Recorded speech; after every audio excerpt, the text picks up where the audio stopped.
সংসারে প্রচলিত সকল ধর্ম গীতার দূরস্থ প্রতিধ্বনি মাত্র।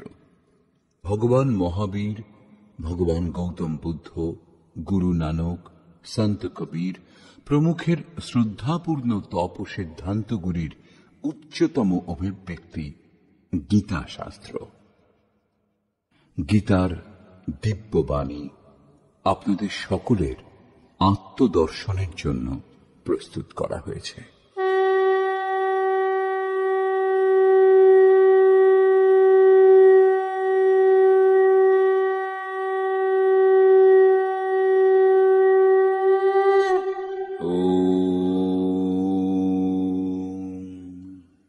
শ্রী পরমাত্মনে নমঃ। যথার্থ গীতা, শ্রীমদ্ ভগবৎ গীতা, অথ ষষ্ঠ অধ্যায়। সংসারে ধর্মের নামে ভিন্ন ভিন্ন রীতিনীতি, পূজা পদ্ধতি, সম্প্রদায়ের বাহুল্য হলে কুরীতি শান্ত করে এক ঈশ্বরের স্থাপনা এবং তাকে কি করে লাভ করা যায়, সেই উপায়গুলিকে বিস্তারিতভাবে দেখাবার জন্য মহাপুরুষের আবির্ভাব হয়। ক্রিয়া পরিত্যাগ, নিজেকে জ্ঞানী বলে পরিচয় দেওয়ার ভণ্ডামি শ্রীকৃষ্ণের কালেও অত্যন্ত ব্যাপক ছিল। সেই জন্য বর্তমান অধ্যায়ের প্রারম্ভে যোগেশ্বর শ্রীকৃষ্ণ এই বিষয়ে চতুর্থবার বললেন যে জ্ঞানযোগ এবং নিষ্কাম কর্মযোগ উভয়ের অনুসারেই কর্ম করতেই হবে। দ্বিতীয় অধ্যায়ে তিনি বলেছিলেন, অর্জুন, ক্ষত্রিয়ের জন্য যুদ্ধ থেকে শ্রেষ্ঠ কল্যাণকর আর কোনো পথ নেই। এই যুদ্ধে পরাজিত হলে দেবত্ব এবং জয়লাভ করলে মহামহিম স্থিতি লাভ করবে। এইরূপ চিন্তা করে যুদ্ধ করো। অর্জুন, এই বুদ্ধি তোমার জন্য জ্ঞান যোগের বিষয় বলা হয়েছে। সেটা কোন বুদ্ধি? এই যে যুদ্ধ করো। জ্ঞান যোগে যে কর্ম করতে হয় না তা নয়। জ্ঞান যোগে কেবল নিজের লাভ লোকসানের বিচার করে নিজের শক্তি সম্বন্ধে সজাগ থেকে কর্মে প্রবৃত্ত হতে হবে, যদিও প্রেরক মহাপুরুষই। জ্ঞান যোগে যুদ্ধ অনিবার্য। তৃতীয় অধ্যায়ে অর্জুন জিজ্ঞাসা করেছিলেন যে, ভগবান, নিষ্কাম কর্মযোগ অপেক্ষা জ্ঞানযোগ যদি শ্রেষ্ঠ বলে আপনার অভিমত, তাহলে আমাকে ঘোর কর্মে কেন নিযুক্ত করছেন? নিষ্কাম কর্মযোগ অর্জুনের কঠিন বলে মনে হচ্ছিল। এই প্রসঙ্গে শ্রীকৃষ্ণ বললেন, এই দুটি সিদ্ধান্ত আমার দ্বারা বলা হয়েছে, কিন্তু কোনো পথেই কর্ম ত্যাগ করে চলবার বিধান নেই। কর্ম আরম্ভ না করে কেউ পরম নৈষ্কর্মে স্থিতি লাভ করতে পারে না, এবং ক্রিয়া আরম্ভ করে তা ত্যাগ করে দিলেও কেউ পরম সিদ্ধি লাভ করতে পারে না। উভয় মার্গে নিয়ত কর্ম, যজ্ঞের প্রক্রিয়া করতেই হয়। এখন অর্জুন উত্তম রূপে বুঝেছেন যে জ্ঞান মার্গ ভালো লাগুক অথবা নিষ্কাম কর্মযোগ, উভয় দৃষ্টিতেই কর্ম করতে হবে। এরপরেও পঞ্চম অধ্যায়ে তিনি প্রশ্ন করেছিলেন যে ফলের দিক দিয়ে কোনটা শ্রেষ্ঠ, কোনটা সুবিধাজনক। শ্রীকৃষ্ণ বলেছেন, অর্জুন, দুটি পরম শ্রেয় প্রদান করে, দুটি এক স্থানে পৌঁছয়। তবু সাংখ্য অপেক্ষা নিষ্কাম কর্মযোগ শ্রেষ্ঠ, কারণ নিষ্কাম কর্মের আচরণ না করে কেউ সন্ন্যাসী হতে পারে না। দুই মার্গেই কর্ম একটাই। অতএব স্পষ্ট হল যে সেই নির্ধারিত কর্ম না করে কেউ সন্ন্যাসী হতে পারে না এবং কেউ যোগীও হতে পারে না। এই পথের পথিকের দুটি দৃষ্টিকোণ, যা পূর্বেই বলা হয়েছে। শ্রী ভগবান বাচ।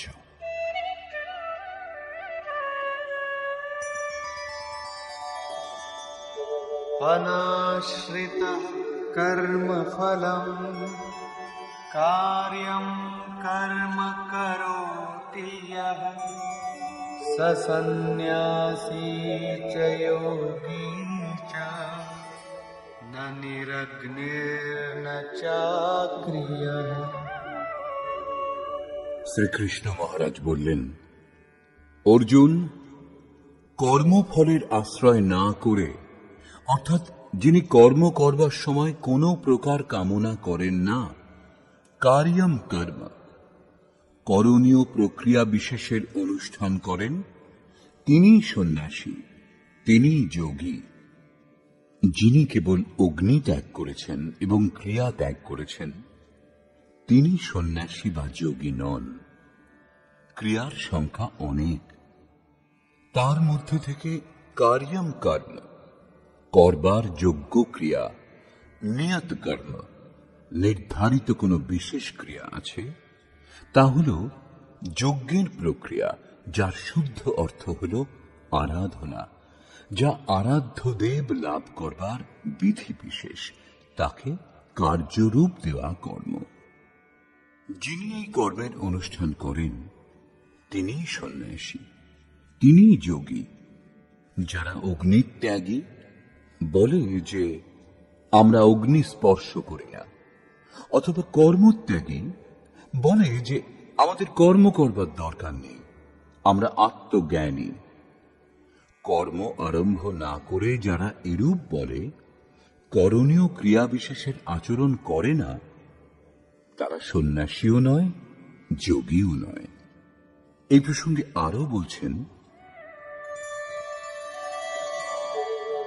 यं सन्न्यासमिति प्राहुः योगं तं विद्धि पाण्डव नैह सन्न्यस्तसङ्कल्पो योगी भवति कश्चन। অর্জুন, যাকে সন্ন্যাস এইরূপ বলা হয়, তাকেই তুমি যোগ বলে জানবে। কারণ সংকল্প ত্যাগ না করলে কোন পুরুষ যোগী হয় না। অর্থাৎ কামনা ত্যাগ উভয় মার্গের জন্যই আবশ্যক। তাহলে তো ভালোই, বলে দিই যে আমি সংকল্প করি না, তাহলেই যোগী সন্ন্যাসী হয়ে যাব। শ্রীকৃষ্ণ বলছেন, এরূপ হয় না। आरुरुक्षोर्मुनेर्योगम् कर्म कारणमुच्यते योगारूढस्य तस्यैव शमः कारणमुच्यते।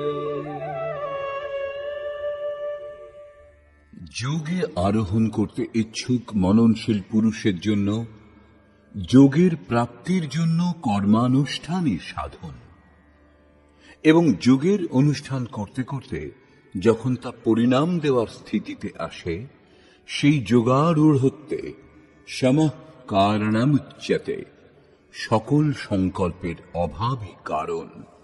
এর পূর্বে সংকল্পের হাত থেকে রেহাই পাওয়া যায় না। এবং यदा हिनेन्द्रियार्थेषु न कर्मस्वनुषज्यते सर्वसंकल्पसन्न्यासी योगारूढस्तदोच्यते। যে কালে পুরুষ ইন্দ্রিয় ভোগে আসক্ত হন না এবং কর্মেও আসক্ত হন না, যোগের পরিপক্ক অবস্থাতে পৌঁছানোর পর কর্ম করে আর কার খোঁজ করা হবে? অতএব নিয়ত কর্ম আরাধনার আর প্রয়োজন হয় না। সেই জন্য তিনি আর কর্মে আসক্ত হন না। সেই সময় সর্বসংকল্প সন্ন্যাসী, সর্বসংকল্পের অভাব দেখা দেয়। একেই বলে সন্ন্যাস। এই হল যোগারূঢ়ত্ব। পথে সন্ন্যাস বলে কিছুই নেই। এই যোগারূঢ়ত্বে কি লাভ? উদ্ধরেদাত্মনাত্মানম नात्मानमवसादये आत्मैव ह्यात्मनो बन्धु आत्मैव रिपुरात्मनः। অর্জুন, মানুষের কর্তব্য এই যে নিজেই নিজেকে উদ্ধার করবে, আত্মার যাতে অধোগতি না হয়, কারণ এই জীবাত্মা স্বয়ং নিজের বন্ধু, আবার স্বয়ং নিজের শত্রু।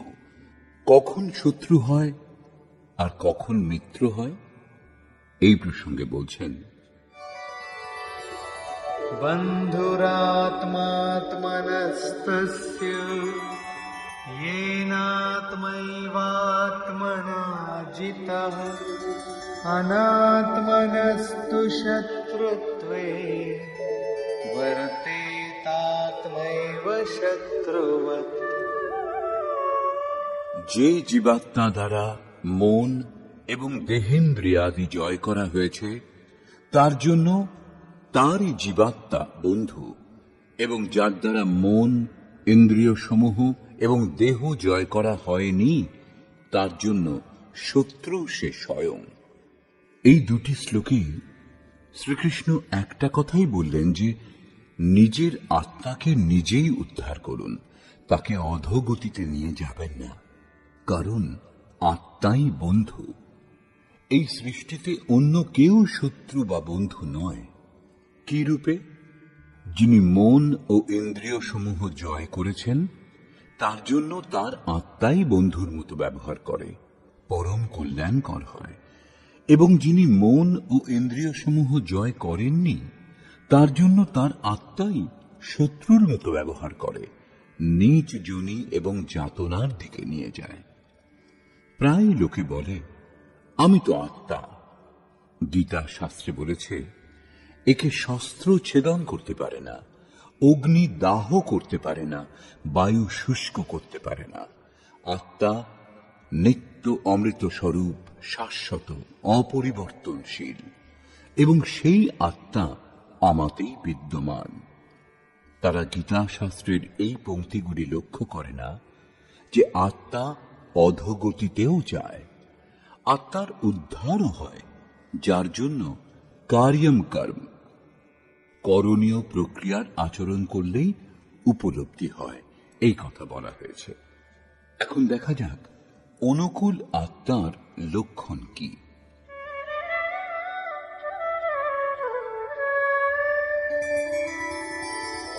जितात्मनः प्रशान्तस्य परमात्मा समाहितः शीतोष्णसुखदुःखेषु तथा मानापमानयोः।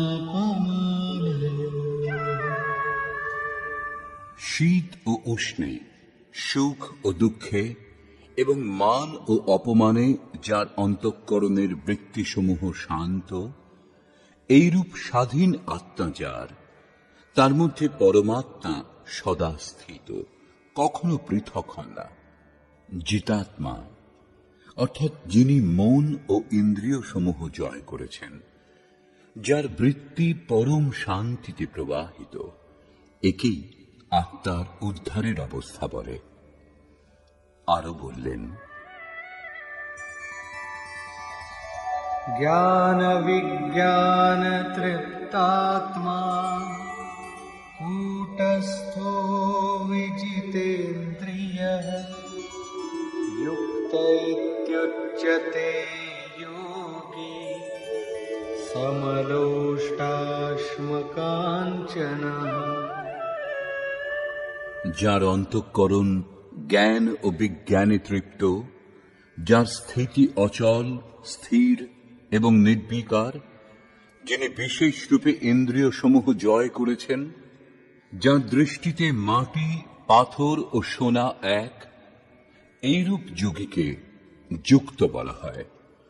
যুক্তির অর্থ যোগে সংযুক্ত, একেই বলে যোগের পরাকাষ্ঠা। যোগেশ্বর পঞ্চম অধ্যায়ের শ্লোক সংখ্যা 7 থেকে 12 পর্যন্ত যার বর্ণনা করেছেন, পরম তত্ত্ব পরমাত্মার সাক্ষাৎকার এবং সেই সঙ্গে তাঁকে জানাকেই বলে জ্ঞান। সাধক ইষ্ট থেকে যদি 1 ইঞ্চি দূরেই থাকে, জানবার ইচ্ছুক, তবুও তাকে অজ্ঞানীই বলে। সেই প্রেরক কিরূপে সর্বব্যাপ্ত, কিরূপে প্রেরণা প্রদান করেন, কিরূপে অনেকগুলি আত্মার একসঙ্গে পথ প্রদর্শন করেন, কি রূপে তিনি ভূত, ভবিষ্যৎ এবং বর্তমানের জ্ঞাতা, সেই প্রেরক ইষ্টের কার্যপ্রণালীর জ্ঞানই বিজ্ঞান। যেদিন থেকে হৃদয়ে ইষ্টের আবির্ভাব ঘটে, সেদিন থেকেই তিনি নির্দেশ দিতে আরম্ভ করেন। কিন্তু শুরুতে সাধক বুঝতে পারেন না। পরাকাষ্ঠাকালেই যোগী তাঁর আন্তরিক কার্যপ্রণালী সম্পূর্ণভাবে বুঝতে পারেন। এই বোঝার ক্ষমতাকে বিজ্ঞান বলে।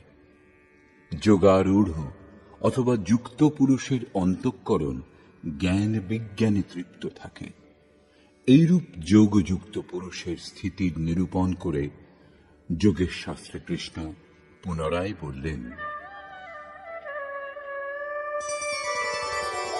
সুহৃন্মিত্রার্युदासीन মধ্যস্থদ্বেষ্য বন্ধুষু সাধুষ্বপি চ পাপেষু সমবুদ্ধির্বিশিষ্যতে। লাভ করবার পর মহাপুরুষ সমদর্শী ও সমবর্তী হন। পূর্বের শ্লোকে তিনি বলেছেন, যিনি পূর্ণ জ্ঞাতা অথবা পণ্ডিত, তিনি বিদ্যা বিনয় সম্পন্ন ব্রাহ্মণে, চণ্ডালে, গরু, কুকুর, হাতিতে সমদর্শী হন। এই শ্লোক তাঁরই পূরক। তিনি আন্তরিকতার সঙ্গে পরের উপকার করেন। এরূপ সহৃদয় মিত্র, শত্রু, উদাসীন, দেশী, বন্ধু, ধর্মাত্মা এবং পাপীদের প্রতিও সমান দৃষ্টি সম্পন্ন যোগযুক্ত পুরুষ অতি শ্রেষ্ঠ। তারা কে কি করে না করে কার্যকলাপের উপর দৃষ্টি দেন না। তাদের ভিতরে যে আত্মা আছে, সেই দিকেই তার দৃষ্টি পড়ে। এদের মধ্যে পার্থক্য কেবল এই দেখেন যে কেউ কিছু নিম্ন স্তরে দাঁড়িয়ে, কেউ নির্মলতার কাছাকাছি পৌঁছেছেন, কিন্তু সে ক্ষমতা সকলের মধ্যেই আছে। এখানে যোগযুক্তের লক্ষণ পুনরাবৃত্তি করা হয়েছে।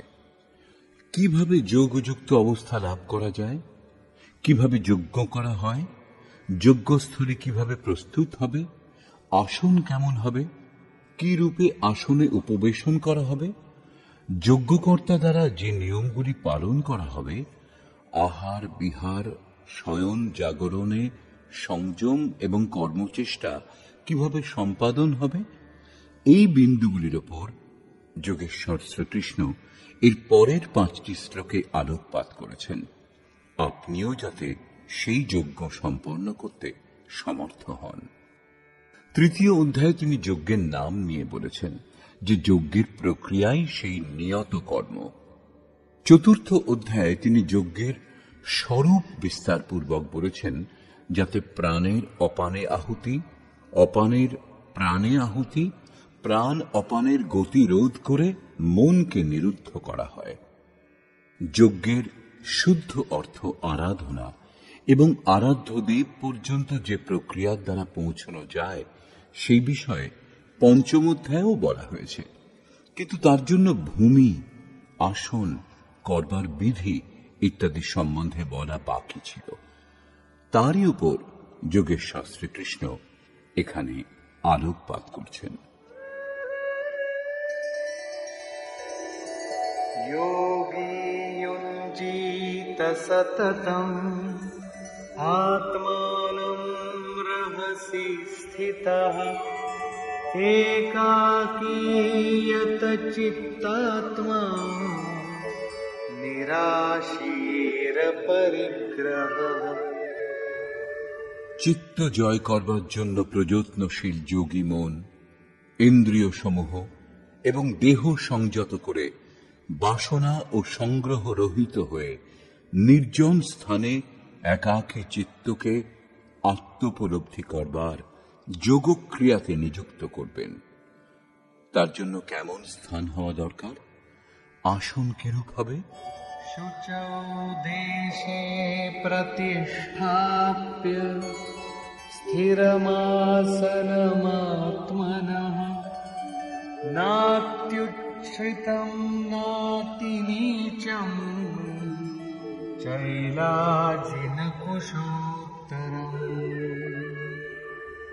শুদ্ধ স্থানে কুশ, মৃগচর্ম, বস্ত্র অথবা এর থেকে উত্তরোত্তর রেশম, উলের বস্ত্র, তক্তাপোষ যা কিছু হোক স্থির আসন স্থাপন করবেন। আসন যেন অতি উঁচু বা অতি নিচু না হয়। শুদ্ধ ভূমির অর্থ হল স্থান যেন পরিষ্কার হয়, আসন যেন একটুও না দোলে, স্থিরভাবে স্থাপন হয়। পূজ্য মহারাজজি প্রায় 5 ইঞ্চি উঁচু আসনের উপর বসতেন। একবার ভক্তগণ 1 ফুট উঁচু মার্বেল পাথরের এক চৌকি এনে দিয়েছিলেন। মহারাজজি মাত্র একদিন ব্যবহার করেছিলেন। পরদিনই বলেছিলেন, সাধুদের এত উঁচু আসনে বসা উচিত নয়, এতে অভিমান চলে আসে। আবার নিচুতেও বসা উচিত নয়, হীন ভাব ও ঘৃণা উৎপন্ন হয়। সেটা সরিয়ে বাগানে রেখে দিয়েছিলেন। তিনি সেখানে কখনো যেতেন না, এখনো কেউ যায় না। এইরূপ ছিল সেই মহাপুরুষের ক্রিয়াত্মক শিক্ষা পদ্ধতি। সাধকের জন্য বেশি উঁচু আসন ব্যবহার উচিত নয়, তাহলে ভজন সম্পূর্ণ হবে পরে, আগে অহংকারটাই প্রাধান্য পাবে। এরপরে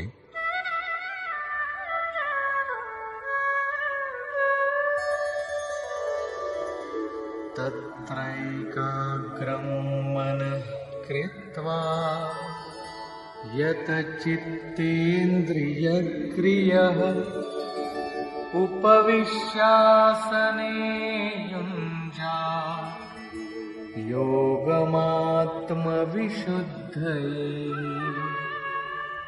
সেই আসনে বসেই ধ্যান করবার বিধান।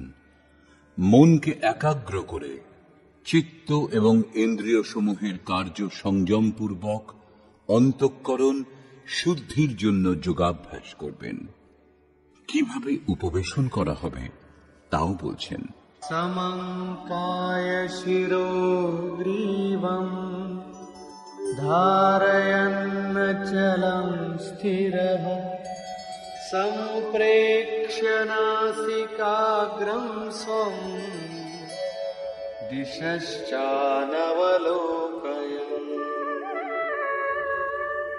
দেহ, গ্রীবা ও মস্তক সরল ও অচলভাবে স্থির করে যেমন কোন সরল রেখা হয়, এইরূপ সোজা দৃঢ় হয়ে বসুন এবং কোনো দিকে না তাকিয়ে স্বীয় নাসিকাগ্রে দৃষ্টি নিবদ্ধ করুন। নাক দেখবার নির্দেশ দিচ্ছেন না, পরন্তু সোজা বসলে নাকের সোজাসুজি যেখানে দৃষ্টি পড়ে সেখানে দৃষ্টি নিবদ্ধ করুন। এদিক ওদিক দেখার চঞ্চলতা যেন না হয়। স্থির হয়ে বসবেন এবং प्रशान्तात्मा विगतभिः ब्रह्मचारिव्रते स्थितः मनः संयम्य मच्चित्तो युक्त आसीत मत्परः। ব্রহ্মচর্য ব্রতে স্থিত। প্রায় লোকে বলে যে জননেন্দ্রিয় সংযমই ব্রহ্মচর্য, কিন্তু মহাপুরুষগণের অনুভূতি এই যে মন থেকে বিষয় স্মরণ করে, চোখ দিয়ে সেরকম দৃশ্য দেখে, ত্বক দ্বারা স্পর্শ করে, কানে বিষয়োত্তেজক শব্দ শুনে জননেন্দ্রিয় সংযম সম্ভব নয়। ব্রহ্মচারীর বাস্তবিক অর্থ হল ব্রহ্ম আচরত স ব্রহ্মচারী। ব্রহ্মের আচরণ হল নিয়ত কর্ম, যজ্ঞের প্রক্রিয়া, যার অনুষ্ঠান করে ইয়ান্তি ব্রহ্ম সনাতনম, সনাতন ব্রহ্মে বিলীন হওয়া যায়। এর অনুষ্ঠানের সময় স্পর্শান কৃত্বা বহির্বাজ্যান, বাহ্য স্পর্শ, মন এবং ইন্দ্রিয় সমূহের স্পর্শ বাইরে ত্যাগ করে চিত্তকে ব্রহ্মচিন্তনে, শ্বাস প্রশ্বাসে, ধ্যানে নিযুক্ত করতে হবে। মন ব্রহ্মে নিযুক্ত থাকলে বাহ্য স্মরণ কে করবে? যদি তবুও বাহ্য স্মরণ হয়, তাহলে মন নিযুক্ত হয়েছে কোথায়? বিকার দেহে নয়, মনের তরঙ্গের মধ্যে থাকে। মন যদি ব্রহ্মাচরণে রত, তাহলে কেবল জননেন্দ্রিয় সংযম নয়, সকল ইন্দ্রিয় সংযম পর্যন্ত স্বাভাবিক হয়ে যায়। অতএব ব্রহ্মচরণে স্থিত থেকে ভয়রহিত এবং উত্তম রূপে শান্ত অন্তঃকরণ যুক্ত মনকে সংযত করে আমাতেই চিত্ত নিযুক্ত করে মৎপরায়ণ হয়ে স্থিত হবেন। এরূপ আচরণের পরিণাম কি?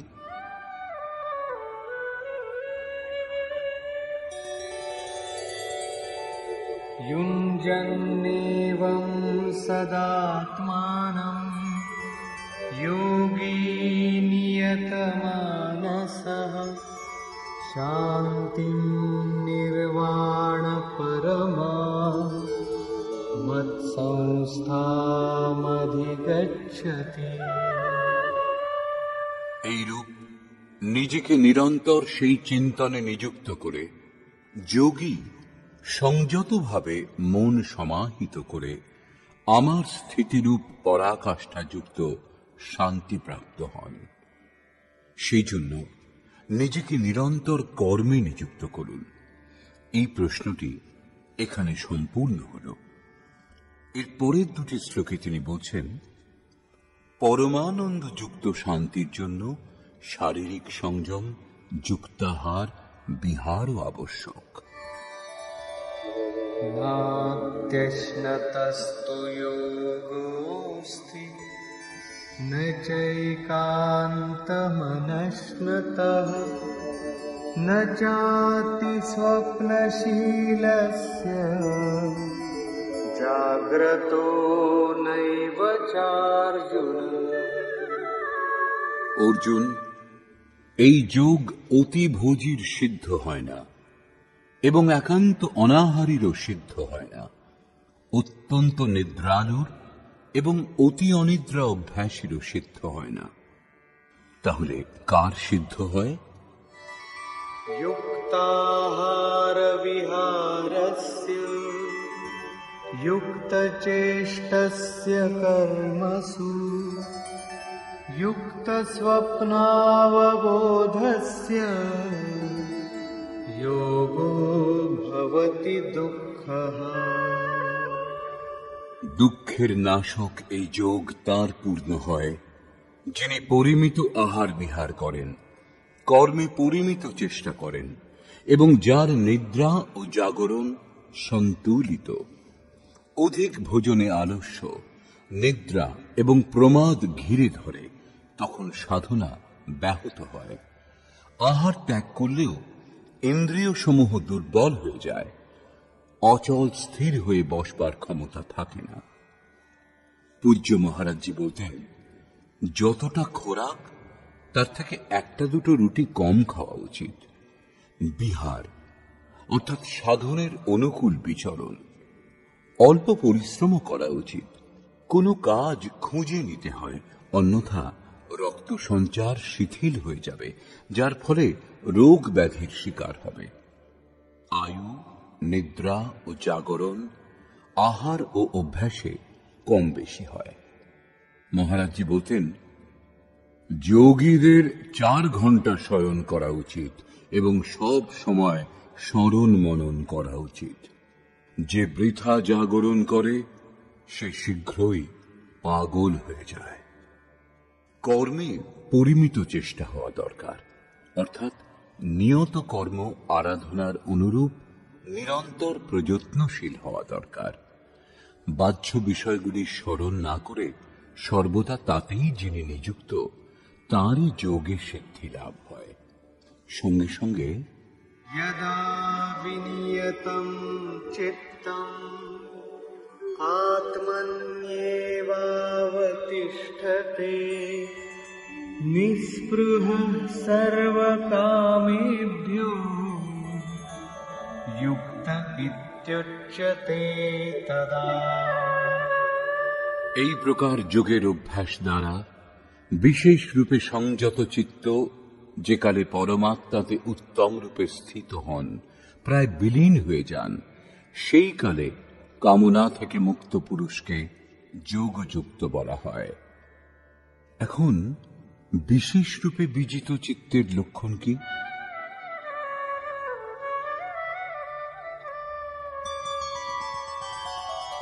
यथा दीपो निवातस्थो नेङ्गते सोपमा स्मृता योगिनो यतचित्तस्य युञ्जतो योगमात्मनः।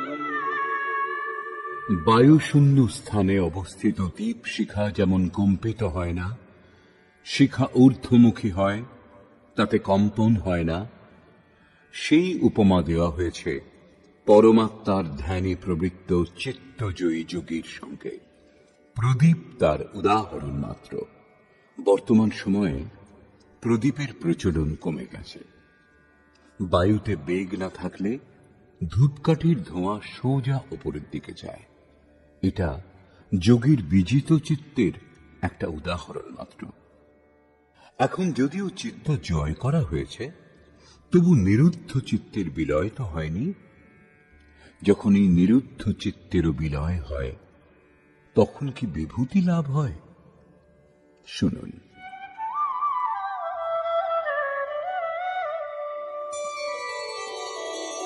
यत्रो परमते चित्तं निरुद्धं योगसेवया यत्र चैवात्मनात्मानं पश्यन्नात्मनि तुष्यति।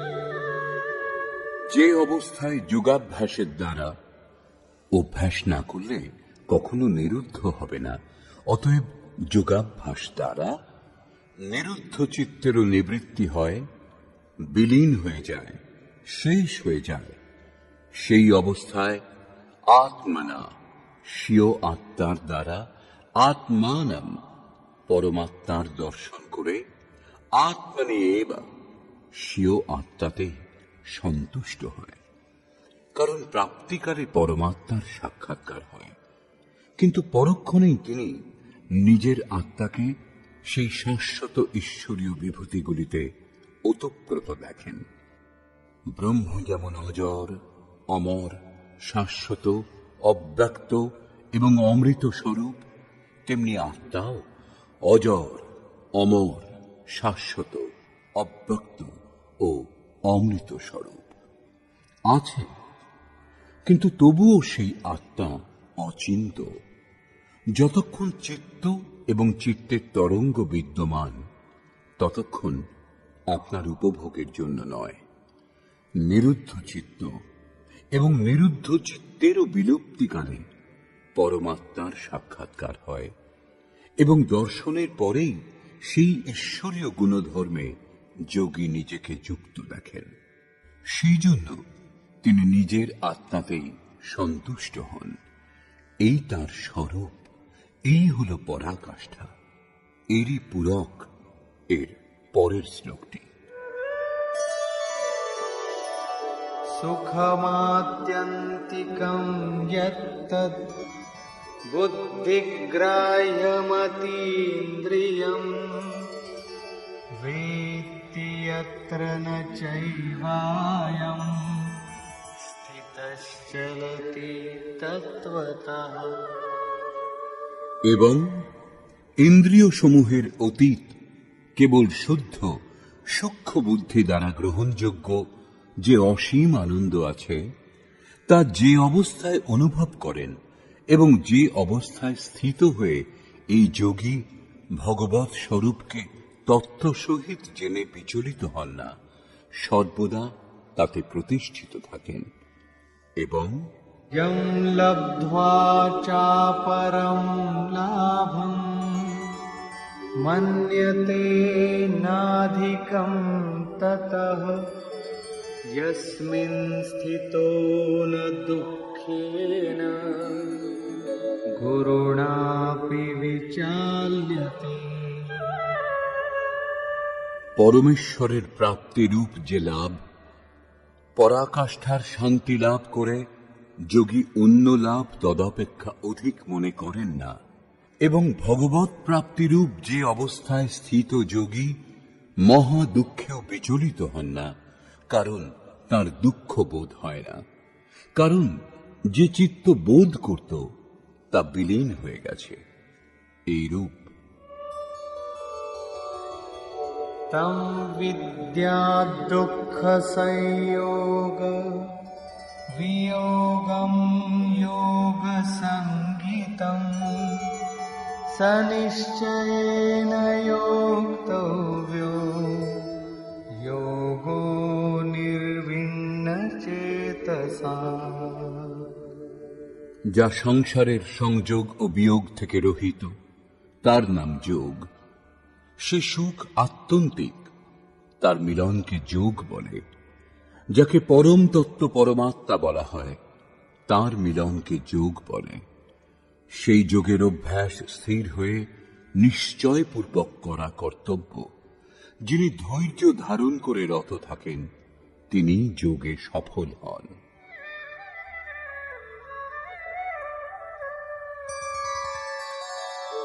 संकल्प प्रभवान् कामान् त्यक्त्वा सर्वान् शेषतः मनसैवेन्द्रियग्रामम्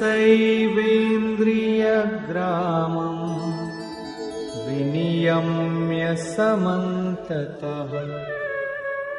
সেই জন্য মানুষের উচিত সংকল্পজাত সমস্ত কামনাগুলি সম্পূর্ণভাবে ত্যাগ করে মন থেকে ইন্দ্রিয় সমূহকে সকল বিষয় থেকে উত্তম রূপে নিবৃত্ত করে शनैः शनैरुपरमेद्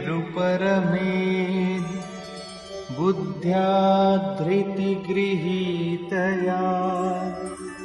आत्मसंस्थं मनः कृत्वा न किञ्चिदपि चिन्तयेत्। অভ্যাস করে ধীরে ধীরে উপরত করবে, চিত্ত নিরুদ্ধ এবং বিলীন হয়ে যাবে। অতঃপর ধৈর্যযুক্ত বুদ্ধির দ্বারা মনকে পরমাত্মাতে স্থিত করে অন্য কিছুই চিন্তা করবে না। লাভ করবার বিধান নিরন্তর প্রবৃত্ত থেকেই, কিন্তু শুরুতে মন লাগে না। এই প্রসঙ্গে যোগেশ্বর বলছেন,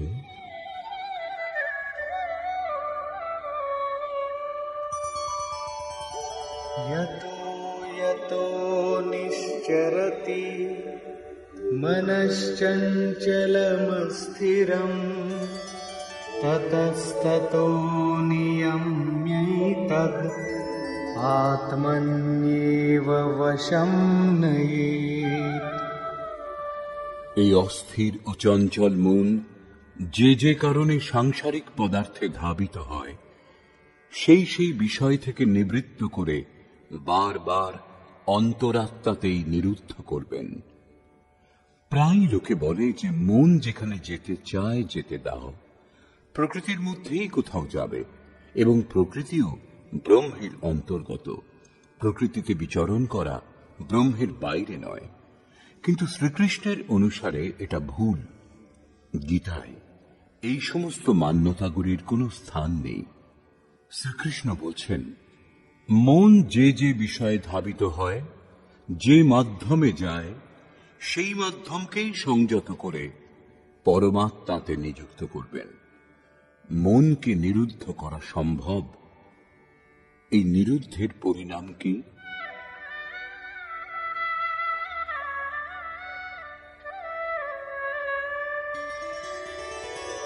प्रशान्तमनसं येनं योगिनं सुखमुत्तमम् उपैति शान्तरजसं ब्रह्मभूतमकल्मषम्।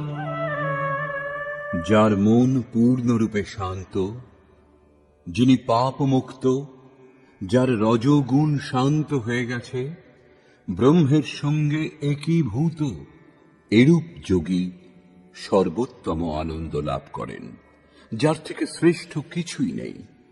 এই প্রসঙ্গে পুনরায় জোর দিলেন।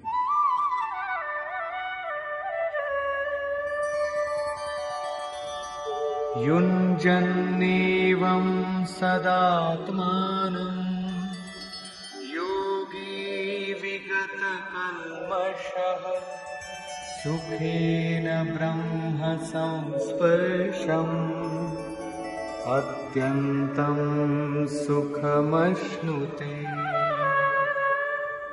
এই রূপে আত্মাকে নিরন্তর সেই পরমাত্মাতে যুক্ত করে নিষ্পাপ যোগী সুখপূর্বক পরব্রহ্ম পরমাত্মার প্রাপ্তির অসীম আনন্দের অনুভব করেন।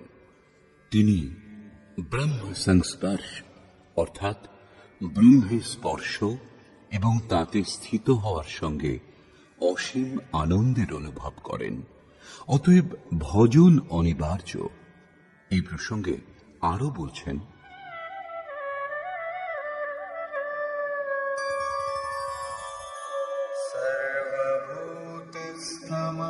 सर्वभूतस्थमात्मानं सर्वभूतानि चात्मनि ईक्षते योगयुक्तात्मा सर्वत्र समदर्शनः। যোগের পরিণামের সঙ্গে যিনি যুক্ত, সর্বভূতে সমদর্শী যোগী নিজের আত্মাকে সর্বভূতে দর্শন করেন এবং সমস্ত ভূতকে নিজের আত্মাতেই প্রবাহিত দেখেন। এরূপ দর্শন করলে কি লাভ? यो मां पश्यति सर्वत्र सर्वं च मयि पश्यति तस्याहं न प्रणश्यामि स च मे न प्रणश्यति। যিনি সর্বভূতে পরমাত্মা রূপ আমাকে দর্শন করেন, ব্যাপ্ত দেখেন এবং সর্বভূতকে সর্বাত্মা আমাতে দর্শন করেন, তার জন্য আমি অদৃশ্য হই না এবং তিনিও আমার জন্য অদৃশ্য হন না। এটাই প্রেরকের মুখোমুখি মিলন, সখ্যভাব, সামীপ্য মুক্তি।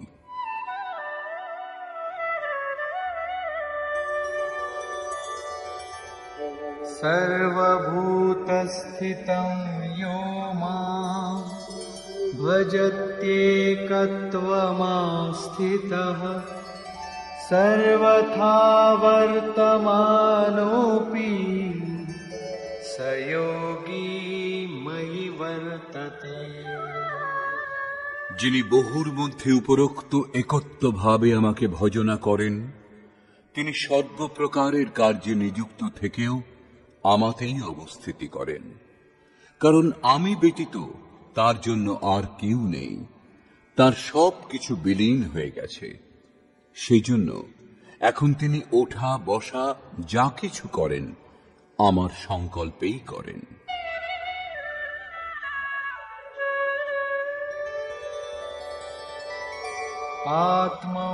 आत्मौपम्येन सर्वत्र समं पश्यति योऽर्जुन सुखं वा यदि वा दुःखं स योगी परमो मतः।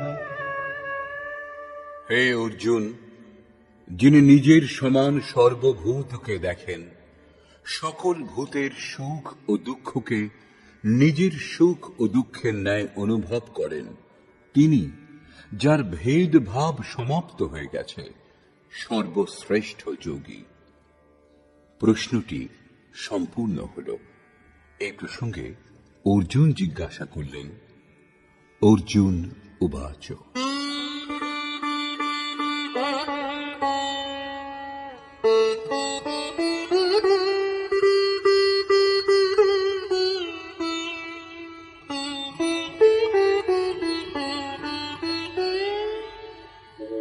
योऽयं योगस्त्वया प्रोक्तः साम्येन मधुसूदन एतस्याहं न पश्यामि चञ्चलत्वात् स्थितिं स्थिराम्।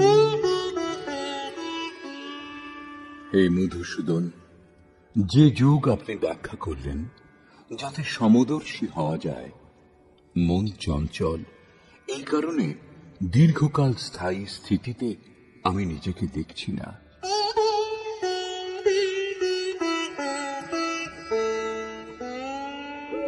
चञ्चलं हि मनः कृष्ण प्रमाथि बलवदृढम् तस्याहं निग्रहं मन्ये वायोरिव सुदुष्करम्। হে কৃষ্ণ, এই মন অতি চঞ্চল, প্রমথন স্বভাবযুক্ত। প্রমথন অর্থাৎ যা আলোড়ন সৃষ্টি করে, অবিবেচক এবং প্রবল, সেই জন্য একে বশ করা আমি বায়ুর ন্যায় অতি দুষ্কর মনে করি। ঝড়ের বায়ুকে এবং মনকে নিবৃত্ত করা দুই সমান। এই প্রসঙ্গে যোগেশ্বর শ্রীকৃষ্ণ বলছেন, শ্রী ভগবান উবাচ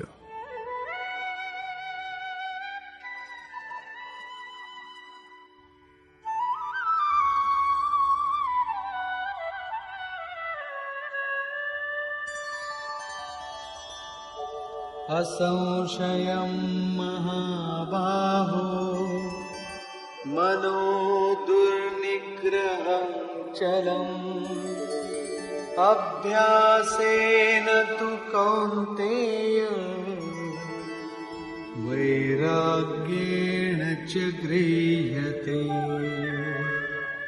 মহান কার্যে প্রযত্নশীল মহাবাহু অর্জুন, মন নিঃসন্দেহে চঞ্চল এবং একে বশ করা অতি কঠিন। কিন্তু কৌন্তেয়, মন অভ্যাস ও বৈরাগ্য দ্বারা বশীভূত করা যায়। যেখানে চিত্ত নিযুক্ত করতে হবে, সেখানে স্থির করবার জন্য বারবার প্রযত্ন করাকে অভ্যাস বলে এবং দেখা শোনা বিষয়বস্তু থেকে সংসার অথবা স্বর্গাদি ভোগগুলিতে রাগ অর্থাৎ আসক্তির ত্যাগ বৈরাগ্য। শ্রীকৃষ্ণ বলছেন যে মনকে বশীভূত করা কঠিন, কিন্তু অভ্যাস ও বৈরাগ্যের দ্বারা একে বশ করা যায়।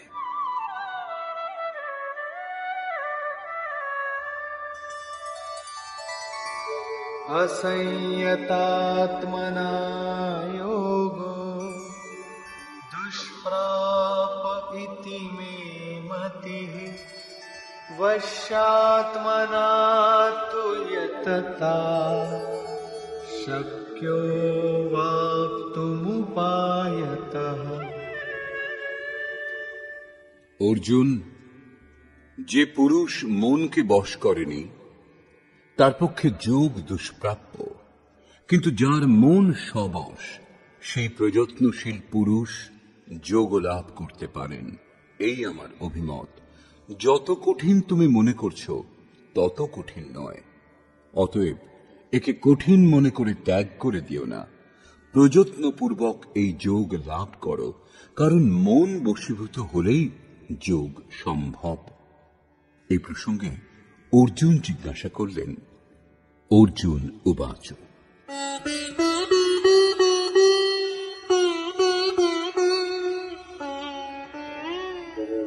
अयति श्रद्धयोपेतो योगाच्चलितमानसः अप्राप्य योग संसिद्धिं काम गतिं कृष्ण गच्छति।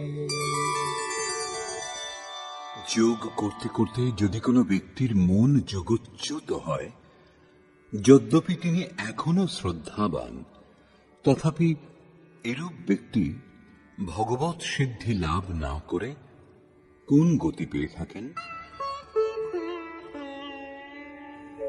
कच्चिन्नो भयविभ्रष्टः छिन्नाभ्रमिव नश्यति अप्रतिष्ठो महाबाहो विमूढो ब्रह्मणः पथि। মহাবাহু শ্রীকৃষ্ণ ভগবৎ প্রাপ্তির মার্গ থেকে বিচলিত সেই মোহিত ব্যক্তি ছিন্ন ভিন্ন মেঘের ন্যায় উভয় দিক থেকে নষ্টভ্রষ্ট হয়ে যান কি? একখণ্ড মেঘ বর্ষাও দিতে পারে না, আবার বড় মেঘের সঙ্গে মিশতেও পারে না, দেখতে দেখতে হাওয়ায় বিলুপ্ত হয়ে যায়। সেইরূপ শিথিল প্রযত্নশীল কিছুকাল সাধনা করে স্থগিত করে দিলে তিনি নষ্ট হয়ে যান কি? তিনি আপনার সঙ্গে একীভূত হতে পারেন না এবং ভোগগুলিকেও ভোগ করতে পারেন না, তাহলে তার গতি কি হয়?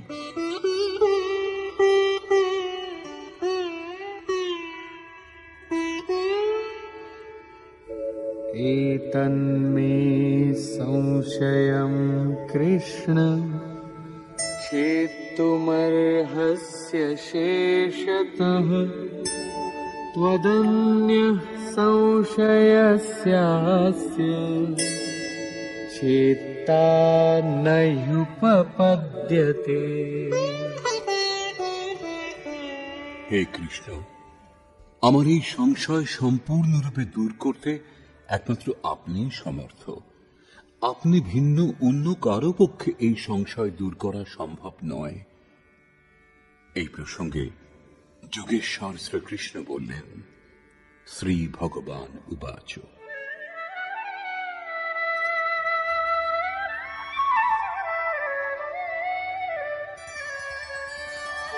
पार्थ नैवेह नामुत्र विनाशस्तस्य विद्यते न हि कल्याणकृत् कश्चिद् दुर्गतिं तात गच्छति। পার্থিব দেহকেই রথ ভেবে লক্ষ্যের দিকে অগ্রসর অর্জুন, সেই পুরুষের না এই লোকে না পরলোকেও নাশ হয়।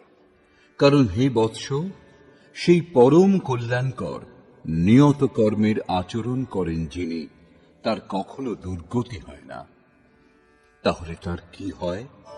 प्राप्य पुण्यकृतां लोकान् उषित्वा शाश्वती समाः शुचीनां श्रीमतां गेहि योगभ्रष्टोऽभिजायते। মন বিচলিত হলে যোগভ্রষ্ট সেই ব্যক্তি পুণ্যবানগণের লোকাদিতে বাসনাগুলি ভোগ করেন। যে বাসনাগুলির জন্য তিনি যোগভ্রষ্ট হয়েছিলেন, ভগবান অল্প সময়ের মধ্যেই সব দেখিয়ে শুনিয়ে দেন। সেগুলিকে ভোগ করে তিনি সুচীনাম শ্রীমতাম, সদাচার সম্পন্ন শ্রীমান পুরুষের গৃহে জন্মগ্রহণ করেন। শ্রীমান তিনি, যিনি শুদ্ধ আচরণ করেন। अथवा योगिनामेव कुले भवति धीमता एतद्धि दुर्लभतरम् लोके जन्म यदीदृशम्। অথবা সেই স্থানেও যদি জন্ম না হয়, তাহলে স্থির বুদ্ধি যোগীগণের কুলে তিনি প্রবেশ পেয়ে যান। শ্রীমান পুরুষের গৃহে পবিত্র সংস্কার ছেলেবেলা থেকেই পড়তে থাকে, কিন্তু সেখানে জন্ম না হলে তিনি যোগীগণের কুলে, গৃহে নয় শিষ্য পরম্পরায় প্রবেশ পেয়ে যান। কবির, তুলসী, রৈদাস, বাল্মীকি এরা শুদ্ধ আচরণযুক্ত শ্রীমানগণের গৃহে নয়, যোগী কুলে স্থান পেয়েছিলেন। সদ্গুরুর কুলে সংস্কারের পরিবর্তনও একটা জন্ম, এবং এইরূপ জন্ম সংসারে নিঃসন্দেহে অতি দুর্লভ। যোগীগণের কুলে জন্মের অর্থ কেবল তাদের পুত্ররূপেই উৎপন্ন হওয়া নয়। গৃহত্যাগের পূর্বে যারা পুত্ররূপে জন্মগ্রহণ করে তারা মোহবশত মহাপুরুষকে পিতা বলে মনে করলেও সেই মহাপুরুষের জন্য ঘর পরিবারের নামে আপনজন বলে কেউ থাকে না। যে শিষ্য তার আদর্শকে সম্বল করে নিষ্ঠা ভরে তার অনুষ্ঠান করেন, তার মহত্ব পুত্র অপেক্ষা বহু গুণ বেশি। সেই কারণে সেই শিষ্যই তার বাস্তবিক পুত্র। যে ব্যক্তি যোগের সংস্কারের সঙ্গে যুক্ত নয়, তাকে মহাপুরুষগণ শিষ্য বলে গ্রহণ করেন না। পূজ্য মহারাজজি যদি কেবল গেরুয়াধারী সাধুর সংখ্যা বৃদ্ধি করতে চাইতেন, তাহলে হাজার হাজার ব্যক্তি তার শিষ্যত্ব গ্রহণ করতেন। কিন্তু তিনি কাউকে গাড়ি ভাড়া দিয়ে, কারো বাড়িতে চিঠি দিয়ে বুঝিয়ে ঘরে পাঠিয়ে দিয়েছিলেন। কেউ জিদ করলে তিনি যত রকম কুলক্ষণী দেখতে পেতেন। অন্তর থেকে নিষেধ হতো যে এর মধ্যে সাধু হওয়ার একটা লক্ষণও নেই, একে রাখা ঠিক হবে না, এ পার হতে পারবে না। নিরাশ হয়ে দু একজন পাহাড় থেকে ঝাঁপ দিয়ে জীবন ত্যাগও করেছিল, কিন্তু মহারাজজি তাদেরও নিজের আশ্রমে স্থান দেননি। পরে জানতে পেরে বলেছিলেন, যদিও জানতাম খুবই ব্যাকুল, তবুও মরে যাবে জানলে পরে রেখে নিতাম। একজন পতিত ব্যক্তিই থাকত, আর কি হতো। মমত্ব তার মধ্যেও খুব বেশি ছিল, তবুও রাখেননি। ৬-৭ জন যাদের জন্য আদেশ হয়েছিল যে আজ একজন যোগভ্রষ্ট ব্যক্তি আশ্রমে আসছে, জন্ম জন্মান্তর থেকে ভ্রমিত হয়ে চলে আসছে, এই তার নাম, এই তার রূপ, তাকে স্থান দিয়ে ব্রহ্মবিদ্যার উপদেশ দাও, তাকে এগিয়ে দাও। কেবল তাদেরই রেখেছিলেন। আজও তাদের মধ্যে একজন মহাপুরুষ ধারকুণ্ডিতে আছেন, একজন অনুসূয়াতে, ২-৩ জন অন্যত্রও আছেন। এরাই বাস্তবিক রূপে সদ্গুরুর কুলে স্থান পেয়েছিলেন। এরূপ মহাপুরুষের সান্নিধ্য লাভ অতি দুর্লভ। তত্র তং বুদ্ধি সংযোগম লভতে পৌর্বদেহিকম यतते च ततो भूयः संसिद्धौ कुरु नन्दन। যোগভ্রষ্ট পুরুষ পূর্বজন্মে যে সাধন করেছিলেন, সেই বুদ্ধির সংযোগকে সেখানে অনায়াসেই লাভ করেন, এবং হে কুরুনন্দন, তার প্রভাবে তিনি পুনরায় সংসিদ্ধ ভগবৎ প্রাপ্তিরূপ পরম সিদ্ধি লাভের জন্য প্রযত্ন করেন।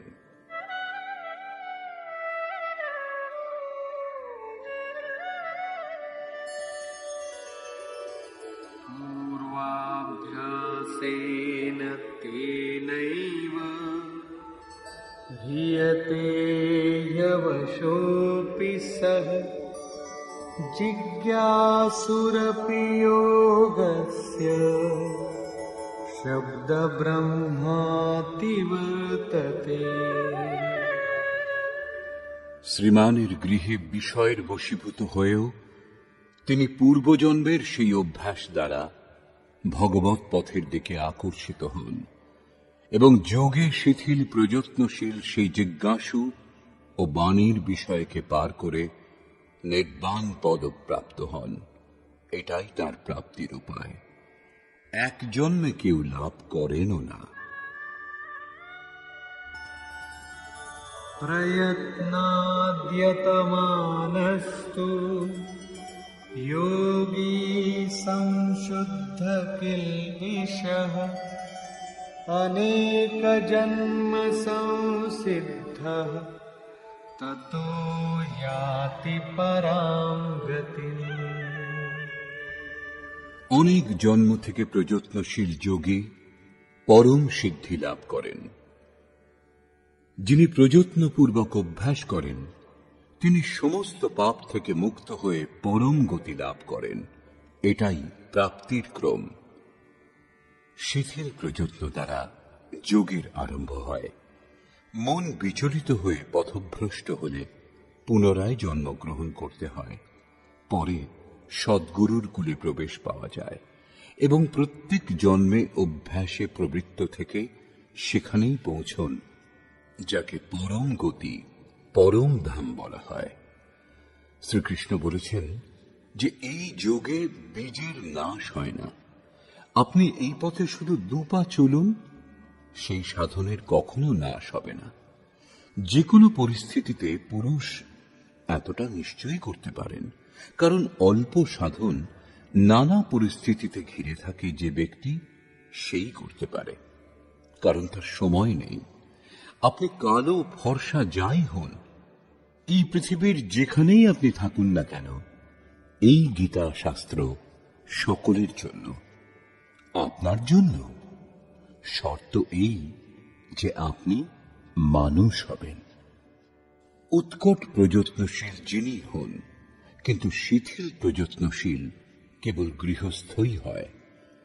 গীতা গৃহস্থ, বৈরাগ্যবান, শিক্ষিত, অশিক্ষিত, সর্বসাধারণ মানুষ মাত্রের জন্য, শুধু সাধু নামক বিশেষ কোন প্রাণীদের জন্য নয়। শেষে যোগেশ্বর শ্রীকৃষ্ণ নির্ণয় করলেন,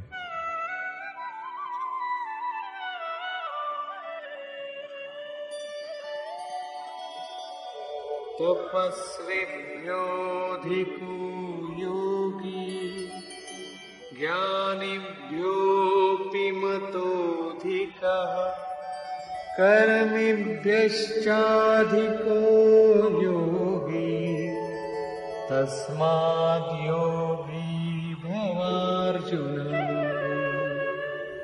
যোগী তপস্বীগণ অপেক্ষা শ্রেষ্ঠ, জ্ঞানীগণ অপেক্ষা এবং কর্মীগণ অপেক্ষাও যোগী শ্রেষ্ঠ।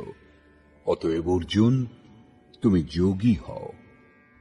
তপস্বী মন এবং ইন্দ্রিয় সমূহকে সংযম করে যোগ স্থিতিতে পৌঁছবার জন্য তপস্যা করেন, এখনো যোগযুক্ত হননি।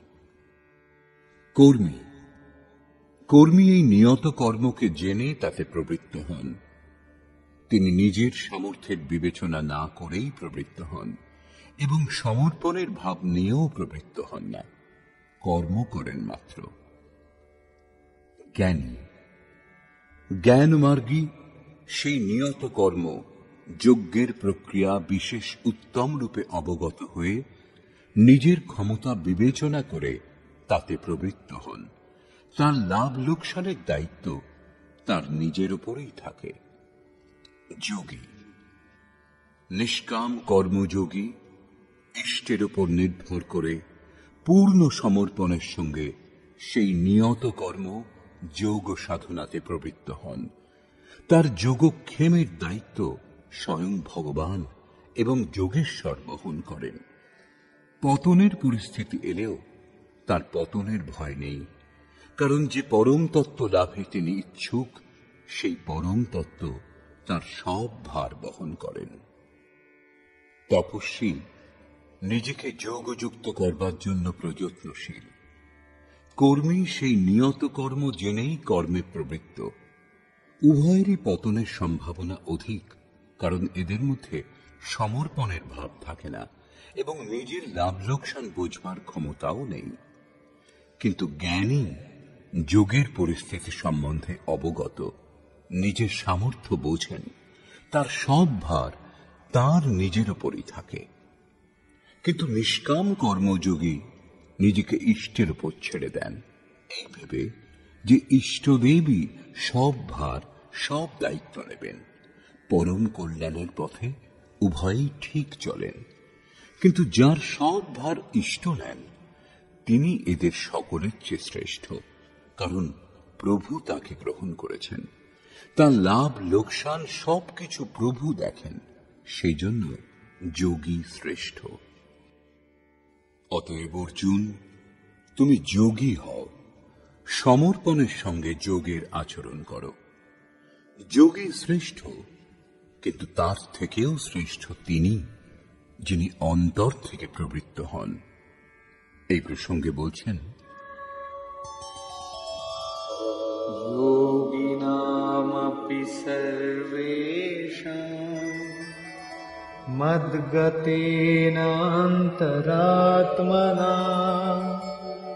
श्रद्धावान् भजते यो मां स मे युक्ततमो मतः। নিষ্কাম কর্মযোগীগণের মধ্যেও যিনি শ্রদ্ধা বিভোর হয়ে অন্তর থেকে অন্তর্চিন্তন দ্বারা নিরন্তর আমার ভজনা করেন, সেই যোগী পরম শ্রেষ্ঠ। এটা আমার অভিমত। ভজন আড়ম্বর অথবা প্রদর্শন নয়। আড়ম্বর অথবা প্রদর্শনে সমাজ অনুকূল হতে পারে, কিন্তু প্রভু প্রতিকূল হয়ে যান। ভজন অত্যন্ত গোপনীয়ভাবে অনুষ্ঠিত হয় এবং তা অন্তঃকরণ থেকেই হয়। এর উত্থান পতন অন্তঃকরণের উপর নির্ভর করে। নিষ্কর্ষ। বর্তমান অধ্যায়ের প্রারম্ভে যোগেশ্বর শ্রীকৃষ্ণ বলেছেন যে ফলের আশা ত্যাগ করে যিনি কার্যম কর্ম অর্থাৎ করণীয় প্রক্রিয়া বিশেষের আচরণ করেন, তিনিই সন্ন্যাসী, এবং সেই কর্মের কর্তা বাস্তবিক যোগী। সকল ক্রিয়া ত্যাগী অথবা অগ্নি ত্যাগী যোগী বা সন্ন্যাসী হন না। সংকল্প ত্যাগ না করলে কোনো পুরুষ যোগী অথবা সন্ন্যাসী হতে পারেন না। আমি সংকল্প করি না বললেই সংকল্প ত্যাগ হয় না। যিনি যোগে আরূঢ় হতে চান, তাকে সর্বদা কার্যম কর্ম এর আচরণে তৎপর থাকা উচিত। এই কর্মে অনবরত নিযুক্ত থাকলেই একদিন যোগী যোগারূঢ় হন, এবং তখনই সর্বসংকল্পের অভাব হয়, এর পূর্বে নয়। সর্বসংকল্পের অভাবই সন্ন্যাস। যোগেশ্বর পুনরায় বলছেন যে আত্মা অধোগতিতে যায় এবং তার উদ্ধারও হয়। যিনি ইন্দ্রিয় সমূহ এবং মন জয় করেছেন, তার আত্মা তার সঙ্গে বন্ধুর মতো ব্যবহার করে এবং পরম কল্যাণকর হয়। যিনি জয় করেননি, তার আত্মা তার জন্য শত্রু হয়ে শত্রুতা করে, যাতনার কারণ হয়ে দাঁড়ায়। অতএব মানুষের উচিত যাতে আত্মা অধোগতিতে না যায় তার চেষ্টা করা। উদ্ধারের জন্য কর্ম করা উচিত। যোগেশ্বর ভগবৎ প্রাপ্ত যোগীর স্থিতি স্পষ্ট করলেন। যজ্ঞস্থান উপবেশন করবার আসন ও উপবেশনের নিয়ম সম্বন্ধে তিনি বললেন যে স্থান যেন নির্জন ও পবিত্র হয়। বস্ত্র মৃগচর্ম অথবা কুশাসনের মধ্যে যে কোনো একটা হওয়া উচিত। কর্মের অনুরূপ চেষ্টা, যুক্তাহার, বিহার, নিদ্রা জাগরণের সংযমের উপর তিনি জোর দিলেন।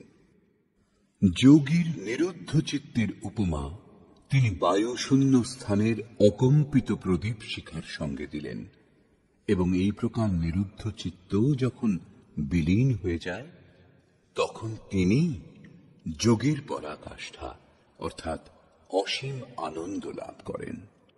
সংসারের সংযোগ বিয়োগ শূন্য অনন্ত সুখকে মোক্ষ বলে। যোগের অর্থ হল তার সঙ্গে মিলন। যিনি এর সঙ্গে একীভূত হন, তিনি সমদর্শী হন।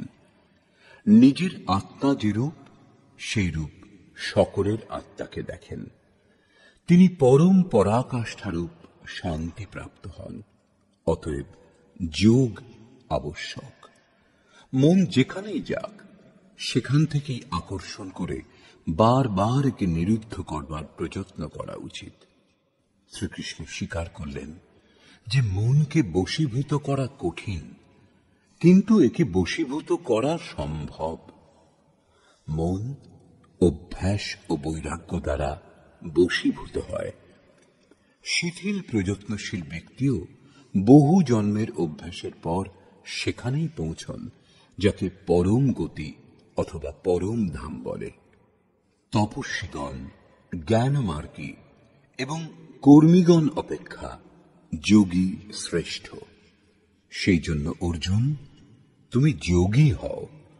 সমর্পণের সঙ্গে অন্তর থেকে যোগের আচরণ করো। বর্তমান অধ্যায়ে যোগেশ্বর শ্রীকৃষ্ণ প্রমুখ রূপে যোগ প্রাপ্তির জন্য অভ্যাসের উপর জোর দিলেন। অতএব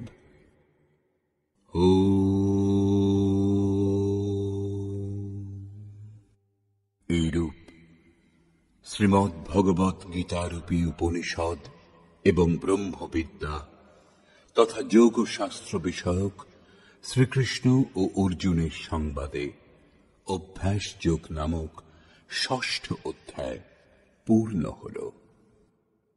এই প্রকার শ্রীমৎ পরমহংস পরমানন্দজির শিষ্য স্বামী অর্গড়ানন্দকৃত শ্রীমদ্ ভগবৎ গীতার ভাষ্য যথার্থ গীতাতে অভ্যাস যোগ নামক ৬ষ্ঠ অধ্যায় সমাপ্ত হল। হরি ওম তৎসৎ।